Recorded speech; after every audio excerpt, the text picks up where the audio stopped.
नमस्कार दोस्तों, मैं Dharmendra Verma online study with DK में आपका बहुत बहुत स्वागत करता हूं। आज हम बात करने वाले हैं एडवर्ड थॉर्नडाइक से संबंधित 70 अति महत्वपूर्ण प्रश्नों के बारे में। काफी इंपॉर्टेंट प्रश्न है। यदि आप यूपी टेट, सुपर टेट या फिर अन्य टेट एग्जाम की तैयारी कर रहे हैं तो आपके लिए इंपॉर्टेंट है। सभी टेट एग्जामों में थॉर्नडाइक से संबंधित प्रश्न पूछे जाते हैं। तो यहाँ पर चित्र भी मैंने रखा है ना। 55 प्रश्न आपको यहाँ पर 4 विकल्प देखने को मिलेंगे 55 प्रश्न में। बाकी मैंने वन लाइनर रखे हैं। यहाँ पर इन प्रश्नों को इस प्रकार से रखा गया है, यानी कि पहले सरल रखा है, फिर उसके बाद में कठिन, सरल से कठिन की ओर इन प्रश्नों को रखा है ताकि आपको समझाने की आवश्यकता ही नहीं पड़ेगी। जिस प्रकार से प्रश्न आते जाएंगे वैसे वैसे आपको समझ में आता जाएगा। इस प्रकार से इन प्रश्नों को रखा गया है। तो आपको स्किप नहीं करना है, वीडियो को पूरा देखना है और अंत में हमें जरूर बताना है कि आज का जो वीडियो है वो आपको कैसा लगा, है ना। तो शुरुआत करते हैं। शुरुआत करने से पहले आपको क्या करना है, वीडियो को लाइक करना है, शेयर करना है, चैनल को सब्सक्राइब कर लेना है। यदि आपको इसी प्रकार से और भी जो हमारे वैज्ञानिक है इंपोर्टेंट, उनके विषय में यदि आपको वीडियोस बनवाने हैं तो आप कमेंट से के माध्यम से बता सकते हैं और ज़्यादा से ज़्यादा इस वीडियो को शेयर कर सकते हैं। तो शुरुआत करते हैं। देखिए, आज का पहला प्रश्न है आपका, थॉर्नडाइक का जन्म कब हुआ था। यहाँ पर जन्म के बारे में पूछा गया है। क्या 31 अगस्त 1884 को हुआ था, 20 मार्च 1904 को, 24 मई 1884 को या फिर 6 मई 1856 को। यहाँ पर थॉर्नडाइक का जन्म पूछा गया है। तो सही आंसर क्या होगा? सही आंसर होगा आपका, चाहे तो आप भी इसका आंसर कर सकते हैं। सही आंसर होगा 31 अगस्त 1884 को थॉर्नडाइक का जन्म हुआ था। अब यहाँ पर देखिए 20 मार्च 1904 को। विकल्प मैंने इस तरह रखे हैं कि एक भी फालतू विकल्प नहीं रखा है। कहीं ना कहीं किसी न किसी वैज्ञानिक से कनेक्टेड होंगे विकल्प, तो इस प्रकार से विकल्पों को भी मैंने रखा है। तो 20 मार्च 1904 को किसका जन्म हुआ था? तो इस दिन स्किनर का हुआ था, है ना। स्किनर के जन्म के बारे में पूछे कि स्किनर का जन्म कब हुआ था, तो 20 मार्च 1904 का हुआ था। 24 मई 1984 को किसका जन्म हुआ था? तो इस दिन हल का हुआ था। किसका? हल का जन्म कब हुआ था? तो 24 मई 1884 को हुआ था। 6 मई 1856 को किसका जन्म हुआ था? तो इस दिन फ्रायड का जन्म हुआ था। फ्रायड, है ना। तो ये चारों विकल्प के बारे में आपको पता होना चाहिए। 31 अगस्त 1884 को थॉर्नडाइक का जन्म हुआ था, 20 मार्च 1904 को स्किनर का हुआ था, 24 मई 1884 को हल का हुआ था और 6 मई 1856 को फ्रायड का जन्म हुआ था। इन चारों वैज्ञानिकों के बारे में आपको पता होना चाहिए। चलिए, ये बात हुई जन्म की। अब मृत्यु के बारे में भी जान लेते हैं कि इनकी मृत्यु कब हुई थी। तो थॉर्नडाइक की मृत्यु कब हुई थी पूछा गया है। 23 सितंबर 1939 को, 9 अगस्त 1949 को, 16 सितंबर 1980 को या फिर 11 जून 1934 को। तो थॉर्नडाइक की मृत्यु कब हुई थी? जैसा कि मैंने आपको बताया, जन्म कब हुआ था? 31 अगस्त 1874 में इनका जन्म हुआ था और मृत्यु हुई थी इनकी 9 अगस्त 1949 को। कब हुई थी? 9 अगस्त 1949 को थॉर्नडाइक की मृत्यु हुई थी। अब 23 जो सितंबर 1939 है, इसमें किसकी मृत्यु हुई थी? तो आपको पता होना चाहिए, फ्रायड की। किसकी हुई थी? फ्रायड की मृत्यु हुई थी 23 सितंबर 1939। 16 सितंबर 1980 की हम बात करें तो इस दिन किसकी मृत्यु हुई थी? तो इस दिन की हम बात करें तो पियाजे की हुई थी। किसकी हुई थी? पियाजे जी की मृत्यु हुई थी, है ना। 11 जून 1934 की बात करें तो इस दिन जो मृत्यु हुई थी वाइगोत्स्की की हुई थी। किसकी? वाइगोत्स्की की। तो इन चारों के बारे में आपको पता होना चाहिए। थॉर्नडाइक की मृत्यु 9 अगस्त 1949 को हुई थी, 23 सितंबर 1939 को फ्रायड की हुई थी, 16 सितंबर 1980 को पियाजे की हुई थी और 11 जून 1934 को वाइगोत्स्की की मृत्यु हुई थी। इन चारों के बारे में भी आपको पता होना चाहिए। चलिए, अगले प्रश्न की ओर बढ़ेंगे। देखिए, अब बात करते हैं निवास की, है ना। जो थॉर्नडाइक के कहाँ के रहने वाले थे, जैसे कि हमने जन्म और मृत्यु की बात कर ली। अब हम निवास की बात करेंगे। क्या ये ऑस्ट्रेलिया के थे, स्विट्जरलैंड के, कनाडा के या फिर अमेरिका के? तो सभी को पता होगा, आई होप। तो ये थॉर्नडाइक कहाँ के रहने वाले थे? तो ये अमेरिका के रहने वाले थे। कहाँ के? अमेरिका के। अब ऑस्ट्रेलिया के कौन थे? आपको पता होगा, ऑस्ट्रेलिया के फ्रायड होंगे। कौन होंगे? फ्रायड हो गए। इनके जन्म मृत्यु के बारे में भी आपको बता चुका हूँ। स्विट्जरलैंड की बात करें तो पियाजे जी हैं। पूछा जाता है पियाजे जी के बारे में, तो आपको पता होना चाहिए पियाजे कहाँ के रहने वाले थे। तो स्विट्जरलैंड के। फ्रायड कहाँ के थे? तो ऑस्ट्रेलिया के थे, है ना। कनाडा के कौन रहने वाले थे? तो ये अल्बर्ट बंडूरा, है ना। नाम सुना है आपने, वैज्ञानिक काफी पॉपुलर है और काफी इंपोर्टेंट है, काफी प्रश्न पूछे जाते हैं। अल्बर्ट बंडूरा, है ना। ये कहाँ के रहने वाले थे? तो कनाडा के। और ये आपके थॉर्नडाइक हो जाएंगे। तो अमेरिका के थॉर्नडाइक हो जाएंगे, कनाडा का अल्बर्ट बंडूरा, स्विट्जरलैंड के आपके पियाजे, ऑस्ट्रेलिया के फ्रायड, है ना। चारों के बारे में आपको पता होना चाहिए कहाँ के रहने वाले थे। आगे बात करेंगे थॉर्नडाइक का सिद्धांत। यहाँ पर देखिए, थॉर्नडाइक के सिद्धांत के बारे में पूछा है कि कौन सा सिद्धांत है थॉर्नडाइक का। तो देखिए, यहाँ पर प्रयास एवं त्रुटि का सिद्धांत बिल्कुल इन्हीं के द्वारा दिया गया है। बुद्धि का बहुकारक सिद्धांत पूछा जाता है, इंपोर्टेंट है ना। तो ये भी आपके थॉर्नडाइक द्वारा दिया गया है। एसार सिद्धांत, उद्दीपन अनुक्रिया सिद्धांत, ये चारों ही किसके द्वारा दिए गए हैं? तो थॉर्नडाइक के द्वारा दिए गए हैं। आंसर आपका क्या होगा? इनमें से सभी, है ना। सभी के सभी इंपोर्टेंट हैं। आपको यहां पर ऐसा लगेगा कि भाई बहुत सरल प्रश्न है, क्योंकि हर एक प्रश्न का आपका थॉर्नडाइक का आंसर होगा, उनके सिद्धांतों के बारे में पूछा जाएगा, है ना। तो ये यहां पर आपको सरल लगेंगे, लेकिन जब मिक्स प्रश्न होते हैं ना सारे वैज्ञानिकों के, तब कंफ्यूज होते हैं। तो हर एक प्रश्न को अच्छे से ध्यान से सुनना है और समझना है ना। उसके बाद चाहे तो आप इनको कॉपी में लिख सकते हैं, और जब भी आपको समय मिले आप इनको पढ़ सकते हैं, ताकि आपका रिवीजन हो जाए। ठीक है, चलिए आगे बात करेंगे। थॉर्नडाइक के सिद्धांत को और किस किस नाम से जाना जाता है? ये प्रश्न से हटके हैं। देखिए काफी इंपोर्टेंट पूछा जाता है यहां पर, तो आपको पता होना चाहिए कि थॉर्नडाइक ने कौन सा सिद्धांत दिया है। तो इनके द्वारा प्रयास एवं त्रुटि का सिद्धांत दिया है, या फिर प्रयत्न एवं भूल का सिद्धांत दिया है। अब इनको और किन किन नामों से जाना जाता है ये आपको पता होना चाहिए। तो भाई प्रयास एवं त्रुटि का सिद्धांत जो थॉर्नडाइक द्वारा दिया गया है उसे प्रयत्न एवं भूल का सिद्धांत आपको पता ही होगा।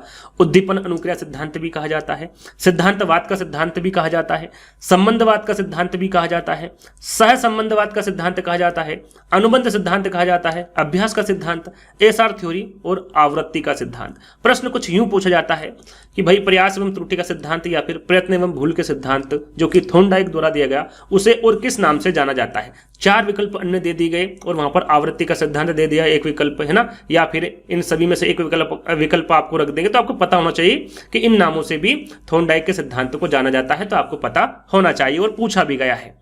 आगे हम बात करेंगे सीखने के नियमों का प्रतिपादन किया है। देखिए प्रश्न हम उसी प्रकार रखे जैसे कि मैंने आपको बताया था, सरल से कठिन की ओर। पहले हम सरल सरल प्रश्न आपको बताएंगे, उसके बाद उनका जो स्तर है वो बढ़ता जाएगा। तो सीखने के नियमों का प्रतिपादन किसके द्वारा किया गया? कोहलर, थॉर्नडाइक, जिन पियाजे या फिर फ्रायड। सभी को पता है भाई, थॉर्नडाइक की बात चल रही है तो उन्हीं के द्वारा प्रतिपादित किया गया है। तो आपको हर एक प्रश्न को अच्छे से सुनना है। यहाँ पर देखिए सिर्फ थॉर्नडाइक से संबंधित प्रश्न पूछे जा रहे हैं, तो आपको यहाँ पर सरल लग सकते हैं, लेकिन जब मिक्स करेंगे प्रश्नों को, सारे प्रश्नों को, तो वहां पर थोड़ा सा आपको कंफ्यूजन होगा, है ना।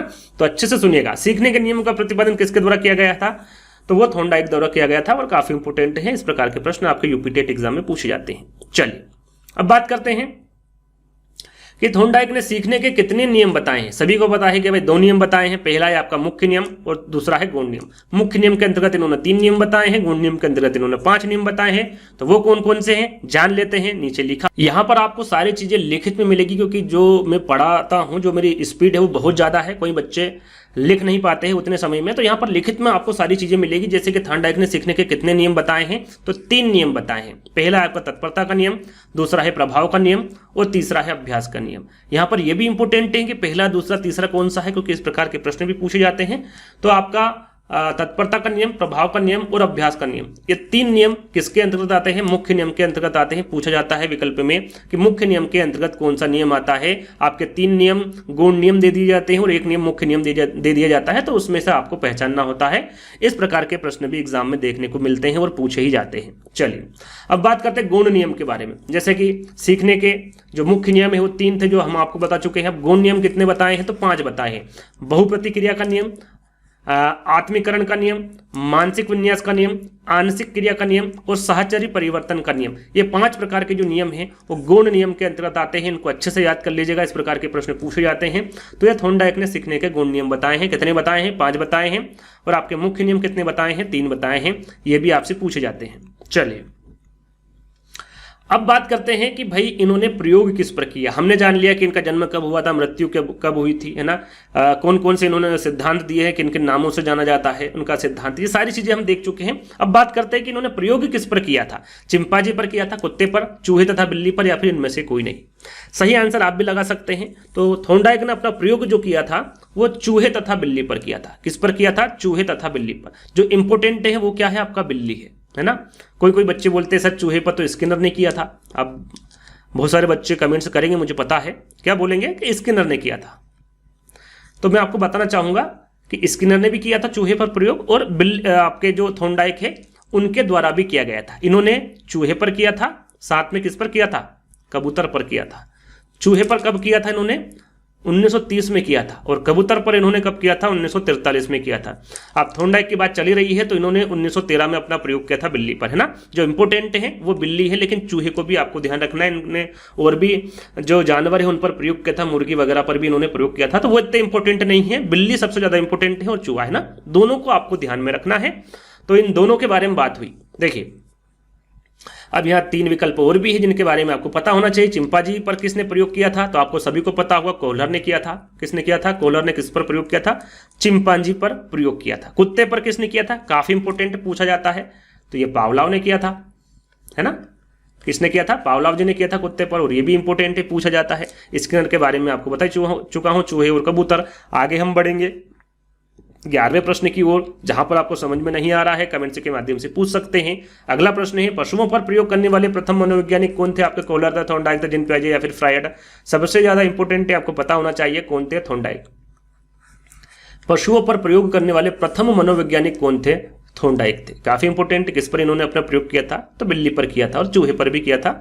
और भी इन्होंने प्रयोग किए थे जो जानवर है उन पर, लेकिन जो इंपोर्टेंट है वो दोनों है। इन दोनों को आपको ध्यान में रखना है। चलिए आगे बढ़ेंगे। थॉर्नडाइक ने बुद्धि का कौन सा सिद्धांत दिया था? देखिए इंपोर्टेंट है, थॉर्नडाइक ने बुद्धि का कौन सा सिद्धांत दिया था? समूहकारक सिद्धांत, त्रिकारक सिद्धांत, एक तत्व सिद्धांत या फिर बहुकारक सिद्धांत? देखिए ये जो प्रश्न है ये मैं आपको बता दूं काफी इंपोर्टेंट है और आपको पता भी होना चाहिए, है ना। और मुझे जहां तक लगता है आपको पता भी होगा कि बहुकारक सिद्धांत ये किसके द्वारा दिया गया है? तो यही आपका थॉर्नडाइक द्वारा दिया गया है। जैसा कि मैंने आपको पहले भी बताया था, ये मैंने इस प्रकार से रखे हैं ताकि आप बिल्कुल भी कंफ्यूज ना हो, है ना। ये उत्तर ही समझ लीजिए कि समूह कारक का जो सिद्धांत है वो आपका थ्रस्टन द्वारा दिया गया है ना। ये उत्तर ही समझ लीजिए, इस प्रकार से रखा गया। त्रिकारक का जो सिद्धांत है वो स्पीरमैन के द्वारा दिया गया है। बात करें द्विकारक की, ऐसे में एक और सिद्धांत पूछा जाता, द्विकारक सबसे ज्यादा पूछा गया, द्विकारक, है ना। तो द्विकारक के बारे में पूछे या फिर त्रिकारक के बारे में पूछे, दोनों ही सिद्धांत किसके द्वारा दिए गए हैं?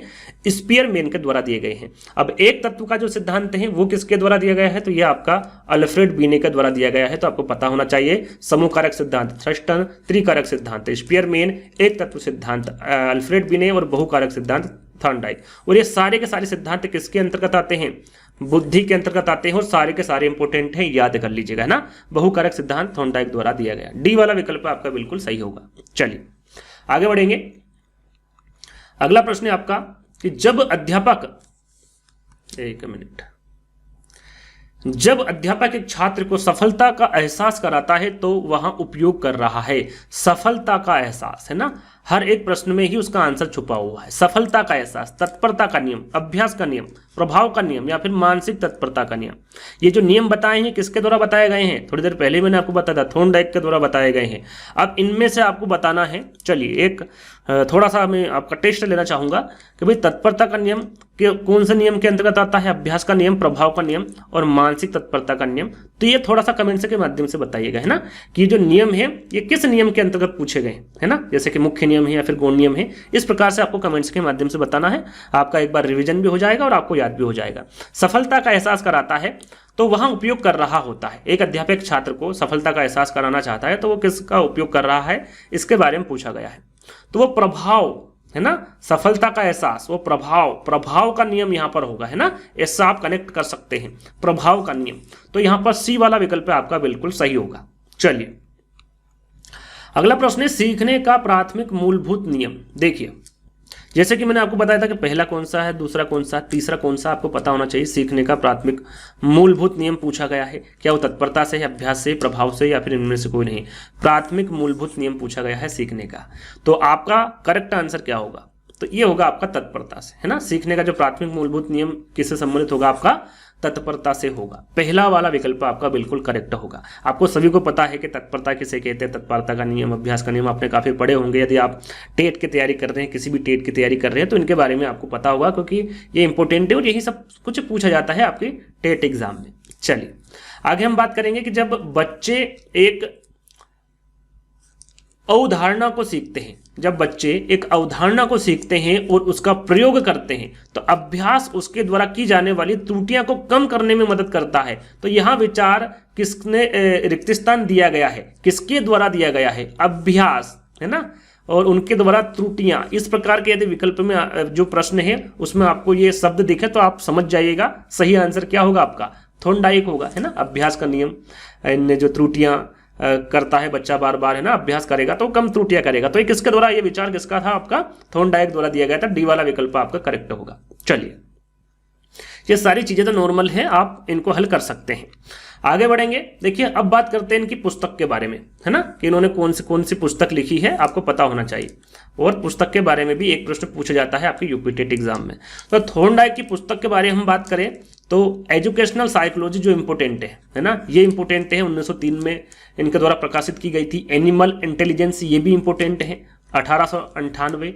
द साइकोलॉजी ऑफ लर्निंग, ये भी इंपोर्टेंट है। द मैनेजमेंट ऑफ इंटेलिजेंस, ये भी इंपोर्टेंट है। और फंडामेंटल ऑफ लर्निंग, ये भी इंपोर्टेंट है, 1933, है ना। और human nature and the social order, 1940, है ना। ये 6 पुस्तक इनके द्वारा लिखी गई है और 6 की 6 ही इंपोर्टेंट है, याद कर लीजिएगा।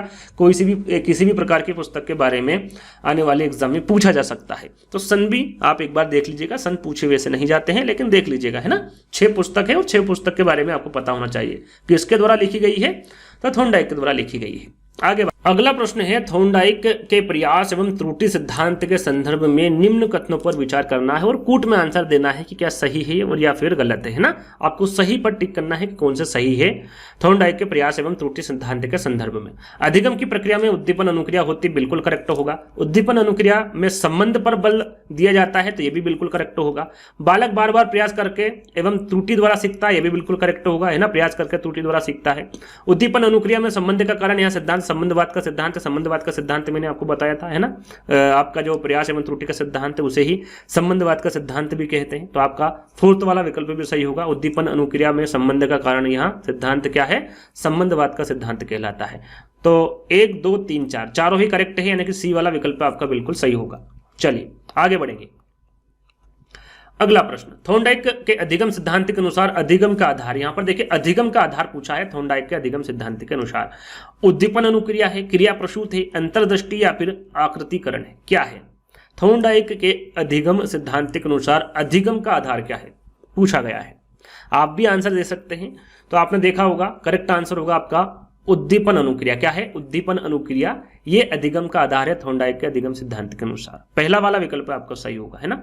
आगे बढ़ेंगे। अगला प्रश्न है आपका, पुरस्कार एवं दंड का नियम कहलाता है। देखिए पुरस्कार एवं दंड का जो नियम है वो क्या कहलाता है, मनोवृत्ति का नियम कहलाता है, यानी किसके अंतर्गत आता है, अभ्यास का नियम, तत्परता का नियम या फिर प्रभाव का नियम। पुरस्कार एवं दंड की बात की जा रही है, तो सही आंसर क्या होगा। तो पुरस्कार एवं दंड में क्या होता है, प्रभाव पड़ता है बच्चे पर, है ना। तो ये प्रभाव के नियम के अंतर्गत आएगा। कैसे, प्रभाव के। तो डी वाला विकल्प आपका बिल्कुल करेक्ट होगा। चलिए आगे बढ़ेंगे। जिस प्रतिक्रियाओं को सीखने के उपरांत संतुष्टि प्राप्त होती है उसे सीख लिया जाता है, यहां किस नियम के अंतर्गत आता है। देखिए प्रश्न को आपको ध्यान से पढ़ना है। यदि प्रश्न आप ध्यान से पढ़ेंगे तो कहीं ना कहीं उसमें ही आंसर छुपा हुआ है। जिन प्रतिक्रियाओं को सीखने के उपरांत संतुष्टि प्राप्त होती है उसे सीख लिया जाता है, तो यह क्या है, यानी किस नियम के अंतर्गत आता है। मनोवृत्ति का नियम, अभ्यास का नियम, तत्परता का नियम या फिर प्रभाव का नियम। राइट आंसर क्या होगा, इसका भी आपका सही आंसर क्या होगा, प्रभाव का नियम होगा। इसमें क्या हो रहा है, बच्चा जिन्हें प्रतिक्रियाओं को सीखने के उपरांत संतुष्टि प्राप्त होती है उसे सीख लिया जाता है, तो यह किस नियम के अंतर्गत आएगा, प्रभाव के नियम के अंतर्गत आएगा। चलिए आगे हम बढ़ेंगे। सक्रिय अनुक्रिया अनुबंध जिस उद्दीपक अनुक्रिया संबंध पर आधारित है वहां कौन सा नियम है, तत्परता का नियम है, समीपता का नियम है, प्रभाव का नियम है या फिर अभ्यास का नियम है। 21 का आंसर क्या होगा। सक्रिय अनुक्रिया अनुबंध जिस उद्दीपक अनुक्रिया लिखा है ना, अनुक्रिया संबंध पर आधारित है वहां कौन सा नियम है, तो वो नियम होगा आपका यहां पर अभ्यास का नियम। कौन सा नियम होगा, अभ्यास का नियम। डी वाला विकल्प आपका बिल्कुल करेक्ट होगा। चलिए थॉर्नडाइक के अधिगम सिद्धांत के अनुसार अधिगमकर्ता द्वारा की गई अनुक्रिया जब रिक्त स्थान होगी तभी अधिगम होगा, क्या, नजदीक होगी, सुखद, गतिशील या फिर त्रुटि। तो थॉर्नडाइक का अधिगम सिद्धांत के अनुसार जो अधिगम करता है उसके द्वारा की गई अनुक्रिया जब सुखद होगी, क्या होगी, सुखद होगी, तभी अधिगम होगा। क्या होगा, तभी अधिगम होगा। बी वाला विकल्प यानी कि सुखद आपका बिल्कुल करेक्ट आंसर होगा। चलिए अगला प्रश्न। थॉर्नडाइक के अनुसार सीखना संबंध स्थापित करना है। सीखना आवश्यकता की पूर्ति की प्रक्रिया के द्वारा होता है। प्रशिक्षण एवं अनुभव के द्वारा व्यवहार में परिवर्तन नहीं अधिगम है, परिवर्तन ही है ना, ही लिखा हुआ, परिवर्तन ही अधिगम है, या फिर सीखने की असफलताओं का कारण समझने की असफलता है। थॉर्नडाइक के अनुसार क्या है सीखना, तो सीखना संबंध स्थापित करना है। क्या है सीखना, संबंध स्थापित करना होता है थॉर्नडाइक के अनुसार। तो पहला वाला विकल्प आपका बिल्कुल करेक्ट होगा, है ना। चलिए आगे बढ़ेंगे। प्रयास एवं त्रुटि में सबसे महत्वपूर्ण क्या है, प्रयास एवं त्रुटि में सबसे महत्वपूर्ण क्या है पूछा गया है। क्या प्रेरणा है, लक्ष्य, वातावरण या फिर अभ्यास। तो प्रयास एवं त्रुटि में क्या है सबसे महत्वपूर्ण, सरल सा प्रश्न है, अभ्यास है ना। क्या है, अभ्यास है। अभ्यास, प्रयास एवं त्रुटि में सबसे महत्वपूर्ण है। डी वाला विकल्प आपका करेक्ट होगा। आगे बढ़ेंगे, अगला प्रश्न है आपका, अभ्यास एवं त्रुटि सिद्धांत का आलोचनात्मक कथन है। यहां पर देखिए आलोचनात्मक कथन पूछा गया है। क्या है, अभ्यास द्वारा गणित, नृत्य, संगीत, टकन आदि सीखने में यह सिद्धांत उपयोगी है। यहां पर आलोचनात्मक कथन आपको बताना है। यह सिद्धांत बार बार अभ्यास द्वारा रटने की प्रवृत्ति की ओर संकेत करता है। छोटे बच्चों में आदतें, दृष्टिकोण और रुचियों के विकास में यह सिद्धांत सहायक है, या फिर मंदबुद्धि बालकों का अधिगम इस सिद्धांत द्वारा किया जा सकता है। तो यहां पर देखिए आलोचनात्मक कथन आपको बताना है। तो इसमें ज्यादा क्या आता है, सबसे ज्यादा आपने देखा होगा अभ्यास करना, बार बार अभ्यास करना। तो उससे क्या होगा, रटने की प्रवृत्ति बढ़ेगी, है ना। तो यह सिद्धांत बार बार अभ्यास द्वारा रटने की प्रवृत्ति की ओर संकेत करता है। ये इसमें आलोचनात्मक कथन होगा प्रयास एवं त्रुटि सिद्धांत में। तो बी वाला विकल्प आपका बिल्कुल करेक्ट आंसर होगा। चलिए अगला प्रश्न है, सफल होने से बढ़कर कोई सफलता नहीं है। सफल होने से बढ़कर कोई सफलता नहीं है, यह कथन थॉर्नडाइक के किस नियम से संबंधित है। मनोवृत्ति का नियम, आंशिक क्रिया का नियम, तत्परता का नियम या फिर प्रभाव का नियम। सफल होने से बढ़कर कोई सफलता नहीं है, काफी इंपॉर्टेंट कथन है, आगे पूछा जा सकता है। सही आंसर आपका होगा यहाँ पर प्रभाव का नियम, है ना। सफल होने से बढ़कर कोई सफलता नहीं है, इससे क्या हो रहा, प्रभाव पड़ रहा है ना। इस प्रकार से आप इसको कनेक्ट कर सकते हैं और आंसर लगा सकते हैं कि यह थॉर्नडाइक के प्रभाव के नियम से संबंधित है। डी वाला विकल्प आपका सही होगा। चलिए, धीमी गति से सीखने वाले बालकों के अध्यापन के लिए अधिक उपयोगी सिद्धांत कौन सा है। धीमी गति से सीखने वाले बालकों के अध्यापन के लिए पूछा गया है। थॉर्नडाइक का सिद्धांत है, हल का सिद्धांत, थर्स्टन का सिद्धांत या फिर कोहलर का सिद्धांत है। तो यहां पर देखिए थॉर्नडाइक की बात की जा रही है, तो जाहिर सी बात है आंसर आपका थॉर्नडाइक ही होगा। धीमी गति से सीखने वाले बालकों के अध्यापन के लिए जो अधिक उपयोगी सिद्धांत होगा वो कौन सा होगा, थॉर्नडाइक का सिद्धांत होगा। पहला वाला विकल्प आपका बिल्कुल करेक्ट आंसर होगा। एक बालक को लाल गुलाब का कांटा चुभ गया। एक बालक को जो लाल गुलाब का कांटा होता है वो चुभ गया, उसे काफी दर्द हुआ। आगे चलकर वहां लाल कपड़े या फिर लाल किसी भी चीज को देखकर डरने लगता है। तो यहां उदाहरण किसका है, यहां पर उदाहरण पूछा गया किसका है। उद्दीपक सामान्यकरण का है, अनुक्रिया सामान्यकरण का है, उद्दीपक एवं अनुक्रिया सामान्यकरण का है, ना उद्दीपन सामान्यकरण का, ना अनुक्रिया सामान्यकरण का है। जो बच्चा है वो लाल गुलाब यानी कि लाल गुलाब को देख रहा है, तो उसको ऐसा लग रहा है कि उसको मैं टच करूंगा तो मुझे वापस से कांटा चुभ जाएगा, यानी कि मुझे दर्द होगा। इस प्रकार से वो हर लाल कपड़े को यानी कि लाल किसी भी चीज को देखकर वो डरता है ना। तो यहां उदाहरण किसका है ये आपको बताना है। तो ये उदाहरण होगा आपका उद्दीपन सामान्यकरण का, है ना। सामान्यकरण का उदाहरण होगा उद्दीपक सामान्यकरण का। उद्दीपक लिखा हुआ, उद्दीपक सामान्यकरण का पहला वाला विकल्प आपका बिल्कुल करेक्ट होगा। चलिए आगे बढ़ेंगे। अधिगम का मुख्य नियम है। देखिए जिस प्रकार से मैंने आपको बताया था कि प्रश्न इस प्रकार पूछे जाते हैं, तो यहां पर आ ही गया है प्रश्न। अब आपको पता होना चाहिए कि मुख्य नियम कितने बताए, मैंने आपको बताया 3 नियम। अब 3 नियम यदि आपको पता है तो आप यहां पर मुख्य नियम को आसानी से पहचान सकते हैं। मनोवृत्ति का नियम, यह आपका गौण नियम है। कौन सा नियम है, गौण नियम है। आंशिक क्रिया का नियम, यह भी आपका गौण नियम है। बहुप्रतिक्रिया का नियम, यह भी आपका गौण नियम है। कौन सा मुख्य नियम है, तो तत्परता का नियम है। कौन सा, तत्परता का नियम। तीसरा वाला विकल्प आपका बिल्कुल सही होगा। इसी प्रकार से आपको याद रखना है, यह आपका मुख्य नियम है ना, मुख्य नियम। चलिए आगे बढ़ेंगे। थॉर्नडाइक का कौन सा नियम उपयोग और अनुपयोग का नियम कहलाता है। उपयोग और अनुपयोग का नियम काफी इंपोर्टेंट है। इससे पहले जो वीडियोस बनाया था शायद इसमें गलती हो गई थी, सुधार कर लीजिएगा। मैंने वहां पर शायद आपको तत्परता का नियम बताया था, लेकिन तत्परता का नियम करेक्ट नहीं है। इसका सही आंसर क्या होगा आपका, अभ्यास का नियम। कौन सा होगा, अभ्यास का नियम। उपयोग और अनुपयोग का नियम, है ना, यह क्या कहलाता है, अभ्यास का नियम कहलाता है। बी वाला आपका बिल्कुल करेक्ट आंसर होगा। चलिए आगे बढ़ेंगे। अगला प्रश्न है आपको आपका थॉर्नडाइक के अधिगम सिद्धांत का शैक्षणिक महत्व किसमें है? शैक्षणिक महत्व पूछा गया है। खेलकूद प्रतियोगिता में है, कला शिक्षण में है, आदत निर्माण की प्रक्रिया में है, या फिर अभ्यास और पुनरावृत्ति में है? शैक्षणिक महत्व पूछा गया है थॉर्नडाइक के अधिगम सिद्धांत का। सही आंसर क्या होगा? तो यहां पर क्या होगा? अभ्यास और पुनरावृत्ति होगी, जाहिर सी बात है ना? क्या होगी? डी वाला विकल्प आपका बिल्कुल करेक्ट आंसर होगा। शैक्षणिक महत्व के बारे में पूछा गया है, शिक्षा के बारे में पूछा गया है, तो अभ्यास और पुनरावृत्ति बिल्कुल आपका करेक्ट आंसर होगा। चलिए अगला प्रश्न है, थॉर्नडाइक के प्रयोग में बिल्ली की भूख ने किसका कार्य किया? है ना, जो बिल्ली मैंने बताया था किस पर प्रयोग किया था, बिल्ली पर किया था, चूहे पर किया था।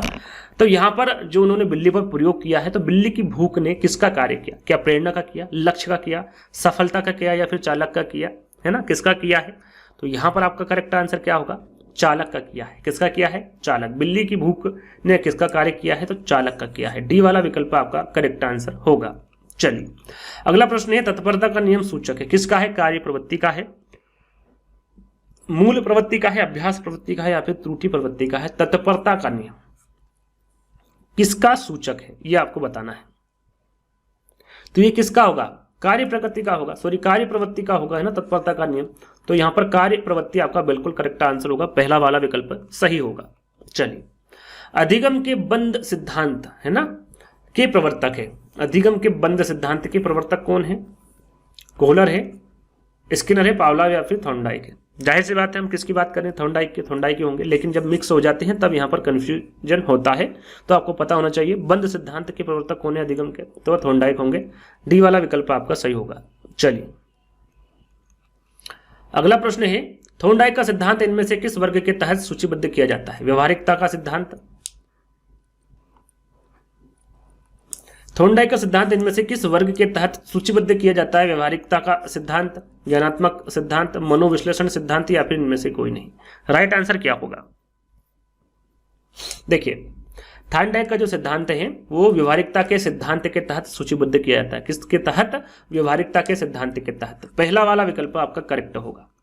अगला प्रश्न, थॉर्नडाइक के अनुसार बुद्धि का प्रकार नहीं। देखिए यहाँ पर बुद्धि का प्रकार यहाँ पर पूछा गया है, कौन सा नहीं है थॉर्नडाइक के अनुसार? मूर्त, अमूर्त, सामाजिक, या फिर जैविक बुद्धि? सही आंसर आपको बताना है। पहले आपको आंसर देना है, फिर मैं आपको बताऊंगा। सभी प्रश्नों के बारे में बता रहा हूं, एक प्रश्न का नहीं देना है, सभी का देना है। चाहे कॉपी में दे सकते हैं या फिर कमेंट्स के माध्यम से दे सकते हैं। तो यहाँ पर देखिए थॉर्नडाइक के अनुसार जो बुद्धि का प्रकार नहीं है वो जैविक बुद्धि नहीं है। क्या नहीं है? जैविक बुद्धि नहीं है। मूर्त, अमूर्त, सामाजिक, ये थॉर्नडाइक के अनुसार बुद्धि के प्रकार है, लेकिन जैविक बुद्धि नहीं है। डी वाला विकल्प आपका बिल्कुल करेक्ट आंसर होगा। अगला प्रश्न, संयोजनवाद का सिद्धांत किसने दिया था? संयोजनवाद का सिद्धांत पावलोव, हॉल, स्किनर, या फिर थॉर्नडाइक? तो संयोजनवाद का जो सिद्धांत है ये थॉर्नडाइक के द्वारा दिया गया। किसके द्वारा? थॉर्नडाइक के द्वारा दिया गया। थॉर्नडाइक ने बुद्धि के बहुकारक सिद्धांत की तुलना किससे की है? काफी इंपोर्टेंट है। किससे की है तुलना थॉर्नडाइक ने बुद्धि के बहुकारक सिद्धांत? बालू के ढेर से, टीले के ढेर से, मिट्टी के ढेर से, या फिर इनमें से कोई नहीं? आंसर आपको बताना है। इस प्रकार के प्रश्न आगे पूछे जा सकते हैं आपके एग्जाम में। सही आंसर क्या होगा? बालू के ढेर से। इंपोर्टेंट है, ध्यान दीजिएगा। थॉर्नडाइक ने बुद्धि के बहुकारक सिद्धांत की तुलना किससे की है? बालू के ढेर से की है। चलिए अगला प्रश्न, मनोवृत्ति का सिद्धांत किसने दिया था? मनोवृत्ति का सिद्धांत स्किनर ने, हल ने, थॉर्नडाइक ने, या फिर फ्रायड ने? ये भी इंपोर्टेंट क्वेश्चन है, आपको पता होना चाहिए। तो किसके द्वारा दिया गया है मनोवृत्ति का सिद्धांत? तो ये थॉर्नडाइक के द्वारा दिया गया है। आपका सी वाला करेक्ट आंसर होगा। चलिए, जब बच्चे एक अवधारणा को सीखते हैं तो उसका प्रयोग करते हैं। शायद ये प्रश्न मैं आपसे पूछ चुका हूं और आंसर आपको बता चुका हूं कि जब बच्चे एक अवधारणा को सीखते हैं उसका प्रयोग करते हैं तो अभ्यास उसके द्वारा की जाने वाली त्रुटियों को कम करने में मदद करता है। यहाँ विचार किसके द्वारा दिया गया है? ये अभी थोड़ी देर पहले ही बताया था और आंसर आपको बताया था, थॉर्नडाइक द्वारा यह विचार दिया गया है। चलिए अगला प्रश्न है, बहु प्रतिक्रिया का नियम किसके द्वारा दिया गया? बहु प्रतिक्रिया का नियम थॉर्नडाइक, हल, फ्रायड, या फिर पावलोव? तो जाहिर सी बात है किसके द्वारा दिया गया है? थॉर्नडाइक के द्वारा दिया गया बहु प्रतिक्रिया का नियम। पहला वाला विकल्प आपका बिल्कुल करेक्ट होगा।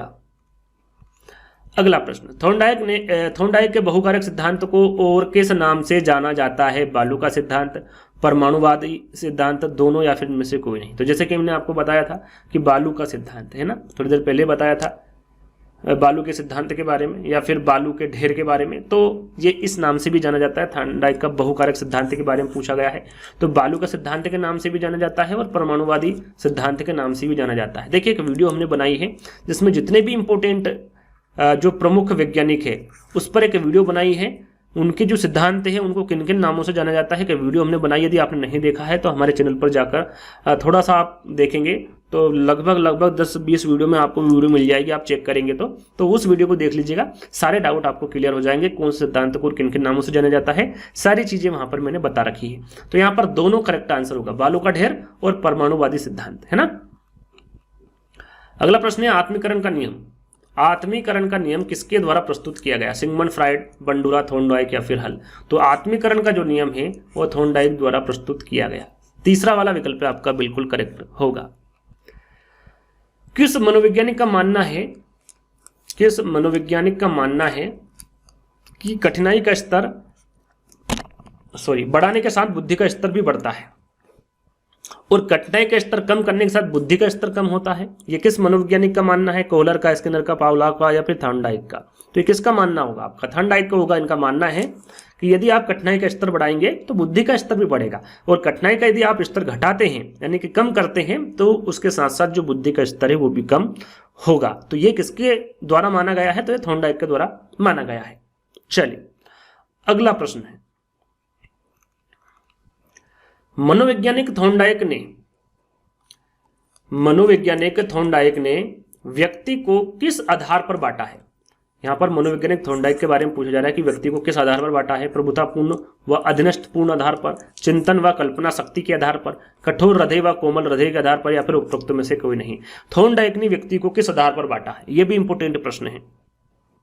सही आंसर होगा इन्होंने बांटा है चिंतन व कल्पना शक्ति के आधार पर। याद रखिएगा, चिंतन व कल्पना शक्ति के आधार पर व्यक्ति को किसने बांटा है? तो याद रखिएगा थॉर्नडाइक द्वारा बांटा गया है। चलिए अगला प्रश्न है, सत्य तथ्य के दृष्टिकोण से उत्तम प्रतिक्रियाओं की शक्ति ही बुद्धि है, यह किसके द्वारा परिभाषित किया गया? स्किनर, हल, थॉर्नडाइक या फिर फ्रायड? सही आंसर क्या होगा? सही आंसर होगा आपका थॉर्नडाइक, है ना। सत्य तथ्य के दृष्टिकोण से उत्तम प्रतिक्रिया की शक्ति ही बुद्धि या किसके द्वारा परिभाषित किया गया है? तो यह थॉर्नडाइक के द्वारा परिभाषित किया गया है।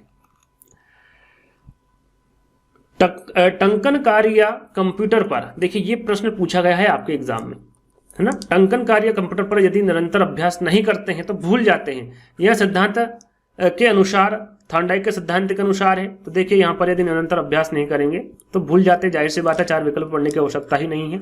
थॉर्नडाइक के सिद्धांत के अनुसार है, भूल एवं प्रयत्न का सिद्धांत, है ना। पहला वाला विकल्प आपका बिल्कुल करेक्ट होगा। चलिए अगला प्रश्न है, जब बालक सीखने के लिए तैयार होता है तब वहां जल्दी व प्रभावशाली तरीके से सीखता है, यह सिद्धांत प्रतिपादित किसके द्वारा किया गया है? किसके द्वारा यहां सिद्धांत प्रतिपादित किया गया है? पूछा गया है कि जब बालक सीखने के लिए तैयार होता है तब वहां जल्दी व प्रभावशाली तरीके से सीखता है, यानी कि उसका मन होता है पढ़ने की, वो कोशिश करता है ना, तैयार होता है, तब वो जल्दी प्रभावशाली तरीके से सीखता है। पावलॉव द्वारा, हल द्वारा, स्किनर या फिर थॉर्नडाइक? तो सही आंसर क्या होगा आपका? थॉर्नडाइक होगा। डी वाला विकल्प आपका करेक्ट होगा। आगे हम बढ़ेंगे। अगला प्रश्न है आपका, अधिगम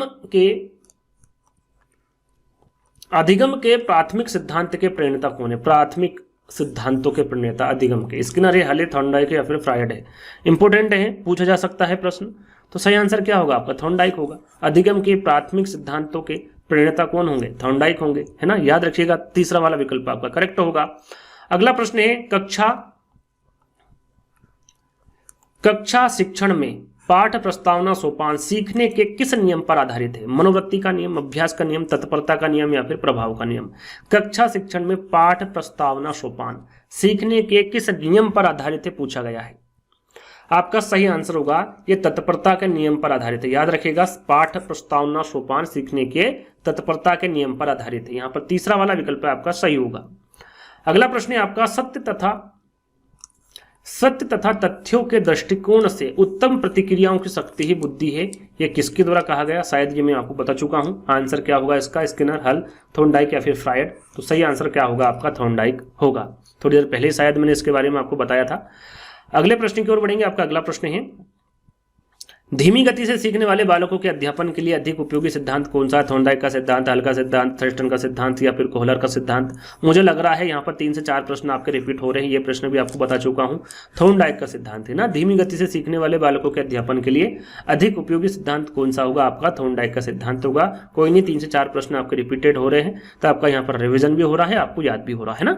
आगे हम बात करेंगे, किसी मनोवैज्ञानिक को पशु मनोवैज्ञानिक का पितामह माना जाता है। सॉरी, प्रश्न कुछ इस प्रकार है कि किस मनोवैज्ञानिक को पशु मनोवैज्ञानिक का पितामह माना जाता है? थोड़ी देर पहले ही मैंने आपको बताया था कि सबसे पहले पशु यानी कि जानवर पर किसके द्वारा प्रयोग किया गया, तो मैंने आपको बताया थॉर्नडाइक, और इन्हीं को पशु मनोवैज्ञानिक के पितामह कहा जाता है ना, इन्हीं को, किसको? थॉर्नडाइक को, है ना। तो याद रखिएगा, तीसरा वाला विकल्प आपका करेक्ट होगा। आगे हम बात करेंगे, किसी क्रिया को बार बार दोहराने से उसका संबंध दृढ़ हो जाता है, थॉर्नडाइक के किस नियम पर आधारित है? बार बार दोहराने से, ना, मनोवृत्ति का नियम, अभ्यास का नियम, तत्परता का नियम, प्रभाव का नियम। इससे पहले जब वीडियो मैंने बनाया था तो उस पर बहुत सारे कमेंट्स आ रहे थे, सब पहला वाला विकल्प सही होगा। भाई यहाँ पर बार बार दोहराव हो रहा है ना, उसका जो संबंध है वो दृढ़ हो रहा है ना। तो इस क्रिया को बार बार दोहराने से उसका संबंध दृढ़ हो जाता है, तो थॉर्नडाइक के किस नियम पर आधारित होगा ये? तो आपका यहाँ पर सही आंसर क्या होगा? अभ्यास का नियम, बार बार दोहराना, तो ये अभ्यास होगा ना, तो अभ्यास का नियम यहाँ पर बिल्कुल करेक्ट होगा, मनोवृत्ति का नहीं होगा। बी वाला विकल्प आपका बिल्कुल करेक्ट होगा, ध्यान दीजिएगा, यहाँ पर बी वाला होगा आपका सही आंसर। आगे बढ़ेंगे, प्रथम शैक्षिक मनोवैज्ञानिक कहा जाता है, किसको कहा जाता है? थॉर्नडाइक को, हल को, फ्राइड को, पावलोव को? करेक्ट आंसर होगा आपका थॉर्नडाइक। याद रखिएगा, इंपोर्टेंट है ये प्रश्न भी। प्रथम शैक्षिक मनोवैज्ञानिक किसे कहा जाता है? तो यह थॉर्नडाइक को कहा जाता है। जैसे कि मैंने आपको बताया था 55 प्रश्न आपको यहाँ पर जो 4 विकल्प मिलेंगे 55 प्रश्न में। आगे जो प्रश्न है वो 1 लाइनर रखे हैं, जो प्रश्न 1 लाइनर रखने के थे 1 लाइनर रखे, जो 4 विकल्प रखने के थे वो मैंने 4 विकल्प रखे। आगे बात करेंगे, आपका अगला प्रश्न, थॉर्नडाइक का प्रयास और त्रुटि का जो सिद्धांत है वो किस विषय के शिक्षण के लिए सर्वश्रेष्ठ है? तो विषय के लिए कौन से शिक्षण के लिए सर्वश्रेष्ठ है? ये तो गणित और विज्ञान, याद रखिएगा, इंपोर्टेंट है। थॉर्नडाइक का प्रयास और त्रुटि का सिद्धांत जो है वो गणित और विज्ञान शिक्षण के लिए सर्वश्रेष्ठ है। अगला प्रश्न, प्रयास और त्रुटि का सिद्धांत किस पर बल देता है? तो एक करके सीखने के सिद्धांत पर, यह भी इंपोर्टेंट है। प्रयास एवं त्रुटि का जो सिद्धांत है वो करके सीखने का सिद्धांत यानी कि इस पर बल देता है, करके सीखने पर। थॉर्नडाइक ने अपनी पुस्तक शिक्षा मनोविज्ञान में किस सिद्धांत का वर्णन किया है? यहां पर देखिए, थॉर्नडाइक ने अपनी पुस्तक शिक्षा मनोविज्ञान में किस सिद्धांत का वर्णन किया है? तो उद्दीपक अनुक्रिया सिद्धांत का वर्णन किया है, जिसके बारे में हम शुरू से चर्चा करते आए हैं, है ना। आगे हम बात करेंगे, भूखी बिल्ली को किस बॉक्स में बंद किया, उस बॉक्स का नाम यहाँ पर आपको बताना है, उस बॉक्स का नाम क्या था या फिर उसको क्या कहा जाता है? तो उसे पजल बॉक्स कहा जाता है ना, इंपोर्टेंट है, पूछा जा सकता है। यहाँ पर जिस बॉक्स में रखा गया था, जिसमें बॉक्स में बंद किया था, उस बॉक्स को क्या कहते हैं? पजल बॉक्स कहते हैं ना, या फिर उसको कहा जाता है। अगला प्रश्न, थॉर्नडाइक का सिद्धांत किसके अंतर्गत आता है? तो जो थॉर्नडाइक का जो सिद्धांत है वो संबंधवाद के अंतर्गत आता है, और इनके सिद्धांतों को संबंधवाद के सिद्धांत के नाम से भी जाना जाता है, जैसे कि मैं थोड़ी देर पहले ही आपको बताया था।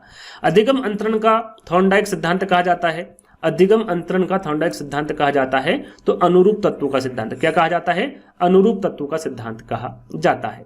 थॉर्नडाइक के किस सिद्धांत में सीखने से सीखने की क्रिया सरल हो जाती है? तो यहाँ पर देखिए, सीखने से सीखने की जो क्रिया है वो सरल हो जाती है प्रयत्न एवं त्रुटि सिद्धांत, प्रयत्न एवं त्रुटि के सिद्धांत से, है ना। तो सिद्धांत के बारे में पूछा गया था, तो प्रयत्न एवं त्रुटि का सिद्धांत आपका बिल्कुल करेक्ट आंसर होगा। आर एवं आर एस संबंध दोनों विद्यमान है, तो ये किसमें है? जैसा कि मैंने आपको बताया था कि इनके सिद्धांत को आर एस सिद्धांत के नाम से भी जाना जाता है, तो इससे आप समझ सकते हैं थॉर्नडाइक के सिद्धांत में आर एवं आर एस संबंध ये दोनों ही विद्यमान किसमें है? थॉर्नडाइक के सिद्धांत में विद्यमान है। चलिए, संबंधवाद के सिद्धांत के प्रतिपादक कौन है? जैसे कि बताया था, संबंधवाद के सिद्धांत थॉर्नडाइक हैं। आगे बात करेंगे, मंदबुद्धि बालकों के लिए उपयोगी सिद्धांत हैं, तो जो धीमी गति से बालक सीखते हैं, जैसे कि थोड़ी देर पहले ही बताया था, तो आपका थॉर्नडाइक का सिद्धांत होगा। एएसआर थ्योरी के जन्मदाता, जैसे कि मैंने आपको बताया था कि एएसआर थ्योरी का सिद्धांत किसके द्वारा दिया गया है? जो अन्य नाम है उसमें मैंने आपको बता दिया था, ये थॉर्नडाइक है, एएसआर थ्योरी के जन्मदाता। शिक्षा मनोविज्ञान के जनक, ये इंपोर्टेंट पूछा जाता है आपके एग्जाम में, और पूछा ही गया है कि शिक्षा मनोविज्ञान के जनक कौन है? तो आपके थॉर्नडाइक होंगे। आवृत्ति का सिद्धांत, जैसा कि मैंने अन्य सिद्धांत में बता ही दिया था कि आवृत्ति का सिद्धांत किसके द्वारा दिया गया है? तो यह थॉर्नडाइक के द्वारा दिया गया है। आप घोड़े को पानी तक ले जा सकते हैं, ये इंपोर्टेंट है, पूछा गया है आपके एग्जाम में। आप घोड़े को पानी तक ले जा सकते हैं पर उसे पानी पीने को मजबूर नहीं कर सकते।